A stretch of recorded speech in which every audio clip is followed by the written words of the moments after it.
How family tree forensics solved cold cases in Greenville, across U.S.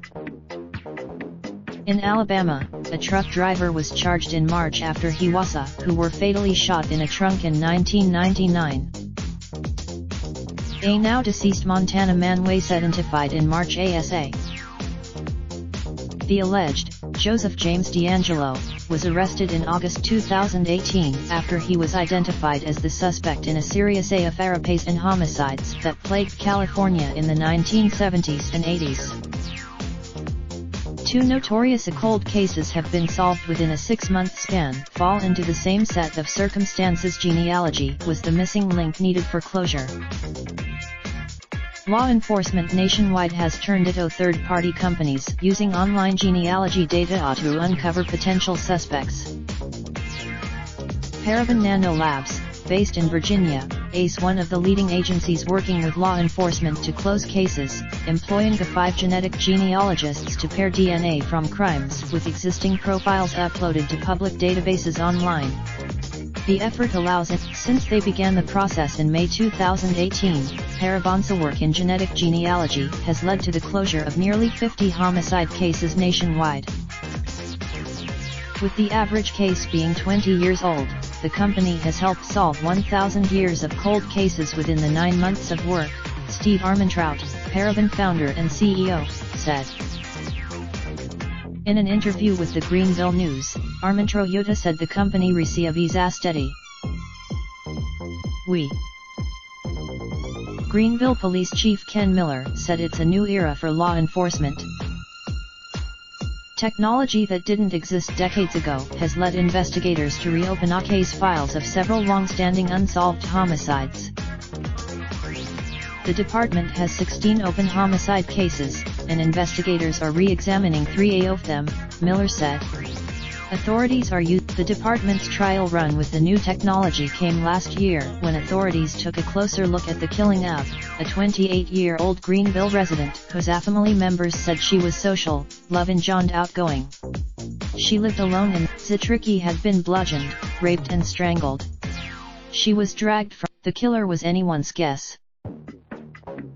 More than 25 years later, DNA and genealogy testing led investigators to family members of Robert Eugene Brashers.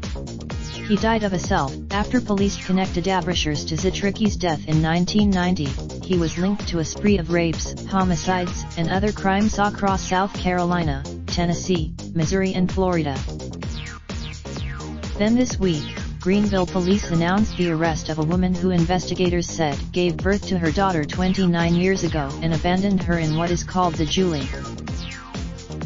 In that cold case, police allege Brooke Graham put her newly born infant, along with the placenta and umbilical cord, into a cardboard vacuum cleaner box and ditched the baby in a field near a pile of debris in February 1990.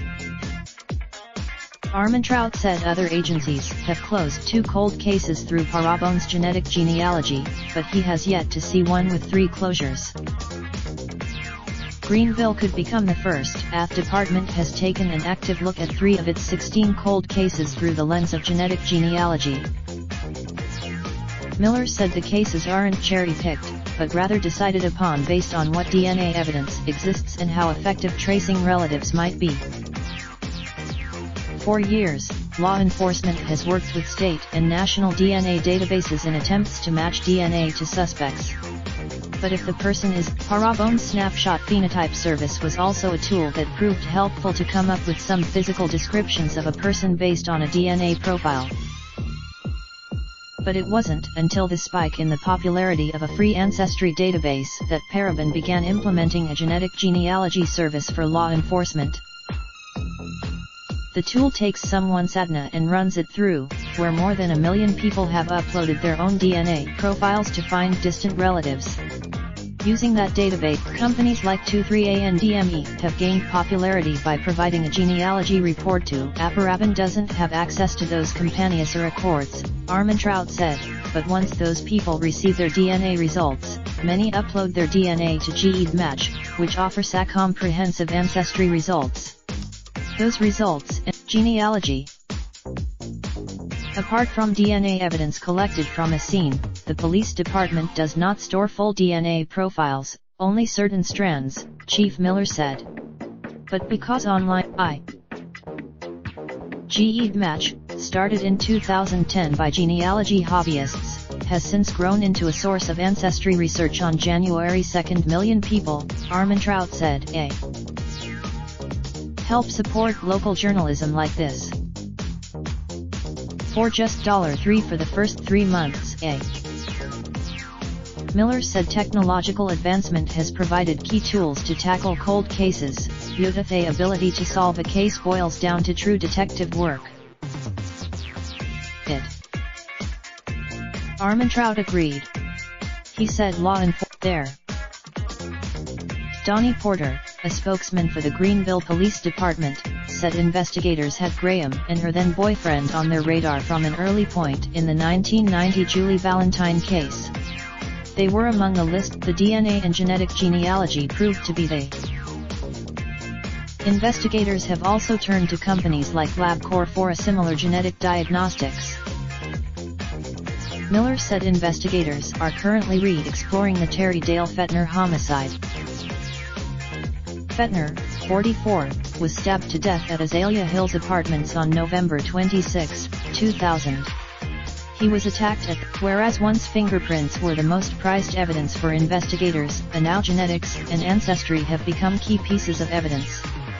The more that every day, traditionally, detectives with DNA evidence might run the sample through a national crime database to find potential suspect matches, but wouldn't necessarily think about the genetic genealogy route, Armentrout said. Armentrout said the process takes about 60 days from receiving a request to producing results from a kinship analysis. Miller said the department will continue to use its investigators to see which cases are primed for genetic genealogy testing.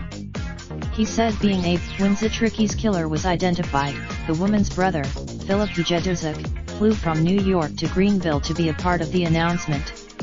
He voiced his appreciation. Armentrout said his staff has become passionate about their work, which has led to so many closures already. He described the were. This article originally appeared on the Greenville News. Raindrop, drop top smoking, no cooking the hot pot. Fucking on your bitch, yeah, that. Looking up, open the park pot.